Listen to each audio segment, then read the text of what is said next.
I work as a night receptionist at a small office building in a quiet part of the city. It's one of those older, nondescript buildings that you might drive past without a second glance. Most people don't realize that the building is even still in use, which is exactly how I like it.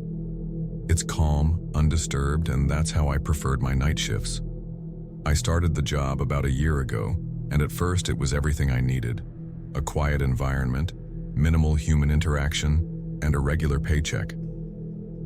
My shift begins at 8 p.m., and by 9 p.m. the office is almost completely empty. There are a few late-night workers who occupy some of the offices in the building, but by midnight, I'm always the only one there.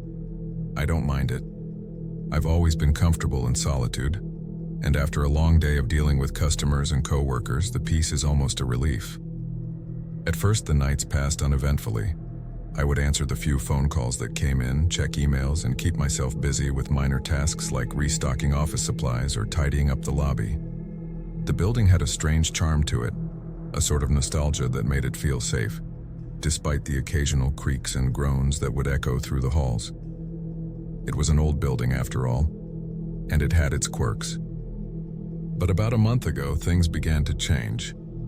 It started with faint sounds, knocks at the glass door, soft taps at the window by the entrance. The first time I heard it, I thought maybe it was the wind, or perhaps a bird had flown into the glass. But the knocking didn't stop. It was almost rhythmic, like someone was standing there waiting for me to acknowledge them. I'd get up from my desk and check, but every time, the parking lot outside was empty. Nothing was out of the ordinary, except for the feeling that I was being watched. I told myself I was just imagining things, that it was all in my head.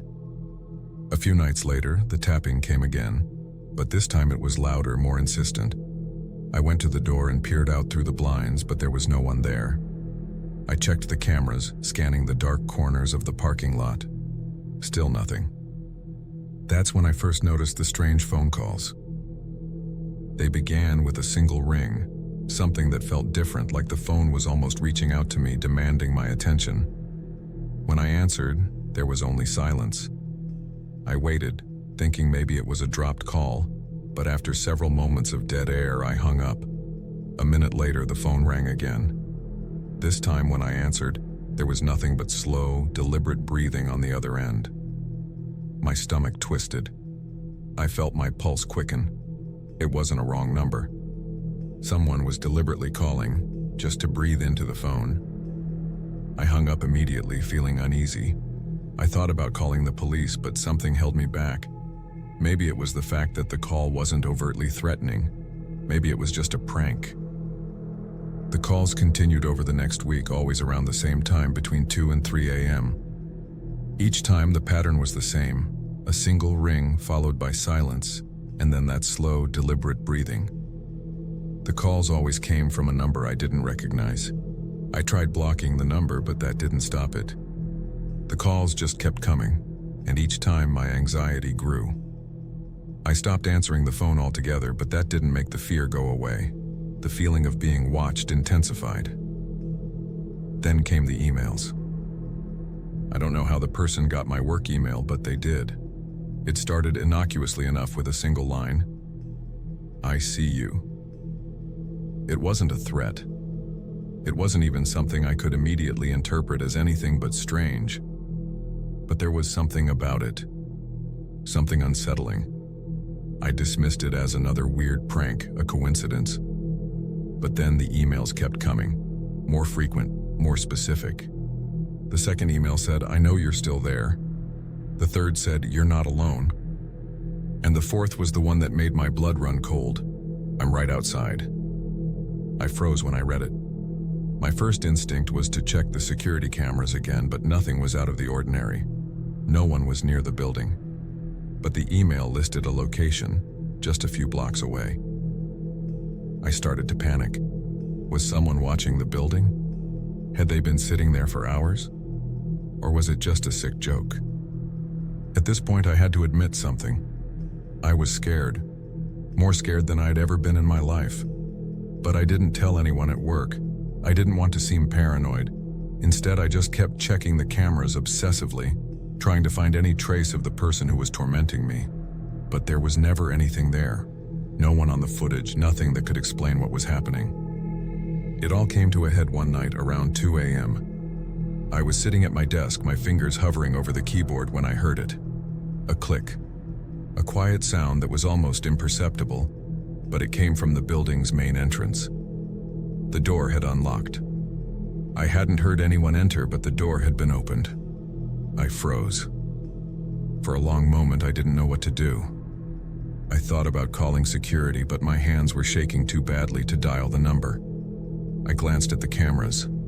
The parking lot was empty. No one was there. I told myself I was being paranoid. Maybe the wind had blown the door open, maybe it was just a malfunction. But then I heard footsteps. Slow, deliberate footsteps echoing in the hallway outside my office. My breath caught in my throat. I stood up, my heart pounding in my chest. I grabbed my phone, ready to call for help, but I couldn't move. I couldn't even think straight. That's when I saw him. A figure wearing a hoodie standing just outside my office window, staring at me. His face was partially obscured by the darkness, but I could make out his eyes, cold, unblinking, and fixed on me. I couldn't see his body clearly, but the way he stood, unmoving, sent a wave of terror through me. I stumbled backward, knocking over my chair in the process. My heart was hammering in my chest, and for a moment I felt like I was going to suffocate. I ducked under the desk, hoping he hadn't seen me. My hands fumbled for the panic button, but it felt like the world was closing in on me. I didn't know what to do. I was trapped. But then I heard the sound of the door handle rattling. The man was trying to get inside.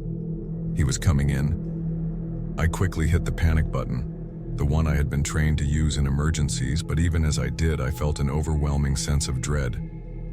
What if it was too late? What if I couldn't get out of there in time? The seconds felt like hours. I sat there holding my breath, praying for some sort of help to arrive, for anything to break the silence. It felt like the building was holding its breath with me. Then finally I heard something. A voice, faint at first, then clearer. "Is everything okay in there?" It was a security guard. He was speaking through the intercom system. I jumped out from under the desk and grabbed the receiver. "Someone's outside, he's trying to get in." I was nearly hysterical now. The security guard responded immediately, telling me to stay where I was and that they would send someone to check it out. But the worst part was, I didn't hear the footsteps anymore. The man had stopped moving. He was just standing there. It felt like forever before the police finally arrived. They swept the building, checking all the doors and windows. They found the man hiding just behind the dumpster outside. He was arrested, and when they brought him in for questioning, I learned the terrifying truth. He had been following me for weeks, watching me during my shifts. He had planned to come inside that night, but he had been caught before he could act on it. When the police asked why he had been watching me, he simply said, "I was going to kill her." I don't know what would have happened if I hadn't hit that panic button. I don't know what would have happened if the police hadn't arrived when they did. But the thought of it still terrifies me. Since then, I've moved to a different office. I requested to be transferred to a different location, and they didn't argue. But sometimes when I'm alone at night, even now, I wonder if I'll ever be truly safe. And I can't shake the feeling that someone's still watching me.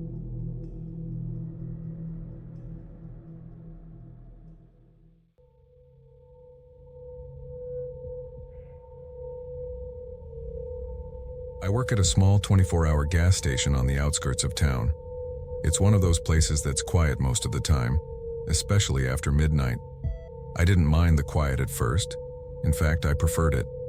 I usually spend my shifts by myself, and most of the customers are regulars or truckers stopping for gas and snacks. But there's one customer who came in a few months ago that I'll never forget. It was around 2:30 a.m. when he first walked in. He was a middle-aged guy, a little scruffy, with a weathered face and a long coat that seemed out of place for the warm weather. He didn't seem too odd at first, just a guy getting a pack of cigarettes and a soda. But he paid with cash, and when I handed him his change, he didn't thank me. He just stared at me for a moment. I brushed it off. People do weird stuff all the time. But over the next few weeks, he started coming in at the same time, usually around 2 a.m., always buying the same thing. And every time he would look at me like he was sizing me up. I'd try to make small talk, but he'd always just grunt or nod, never saying much. Then one night, things took a turn. I was stocking the shelves when I heard the bell on the door ring. I didn't even need to look up. I knew who it was. He walked in, same as always, but this time something felt off. He didn't go to the counter right away. Instead, he just stood there staring at me. I kept my head down, pretending to stay busy. "You're not scared of me, are you?" he said, his voice low and gravelly. I was caught off guard. I looked up and he was standing much closer than usual right behind me, a little too close. I smiled nervously. "What?" I said, "You're not scared of me, are you?" His eyes were cold. There was something off in his tone, something unsettling. I didn't know how to respond. I just shook my head. "No, not at all," I said, trying to keep my voice steady. But he didn't move. He just stared at me for what felt like an eternity, then walked over to the counter, bought his usual pack of cigarettes, and left. I don't know why, but that night I couldn't shake the feeling that something wasn't right. I tried to call my friend, but she didn't pick up. I figured I'd be fine. After all, it's just a gas station, right? The next few nights he came in again, but this time he didn't just stand there. He started talking more, asking me personal questions. "You live around here? Got a boyfriend? Friends?" Just weird questions that made me feel uncomfortable. I tried to keep the conversation light, but it was clear he wasn't going to stop. I tried telling my boss, but he shrugged it off. "People get weird late at night, kid, just be careful." But I couldn't ignore it anymore. Something was definitely off about this guy. One night, just after midnight, he walked in again. This time there was something different about him. His eyes were wild, and when he came up to the counter, he leaned in too close. I could smell the alcohol on his breath. "You know, I've been watching you for a while," he said, his voice barely a whisper. "You're real pretty, but I think you're hiding something. You think I won't notice? I see it in your eyes." I backed away. "What are you talking about?" He grinned, and I realized then that he wasn't just a creepy guy, he was dangerous. "I know you're alone here at night. You should be more careful," he said, his voice taking on a menacing tone. I was frozen, not knowing what to do. I was so scared my hands were shaking as I reached under the counter for the panic button. Before I could even press it, the door swung open, and a police officer walked in, stopping dead in his tracks when he saw the guy. "You all right?" the officer asked me. The man turned and bolted, running out the door before the officer could stop him. I couldn't believe it. I was shaking so badly I could hardly speak. The officer said he'd seen the man acting strange before and warned me to be careful. He stayed in the store with me until my shift ended, just in case. I never saw that guy again. But every night when I work, I keep the door locked and I don't stand too close to the windows. I'll never forget the feeling I got when he said, "I see it in your eyes." To this day, I'm still not sure what he meant by that, but I don't want to find out. I still think about it sometimes, the way he looked at me, like he knew something about me that I didn't even know about myself. Maybe it was just the look of someone who had been watching me for weeks, studying my every move, my every reaction. But I can't help but wonder, did he see fear in my eyes? Did he sense my vulnerability? It was like he was probing, testing me, and for a moment I felt like I was being torn open, exposed to someone who could read me like a book. I wish I could forget those words, but they haunt me. I've taken a different route to work, changed my routine, and even considered moving. But no matter what I do, there's always that nagging thought in the back of my mind. What if he's still out there? What if he's watching me right now?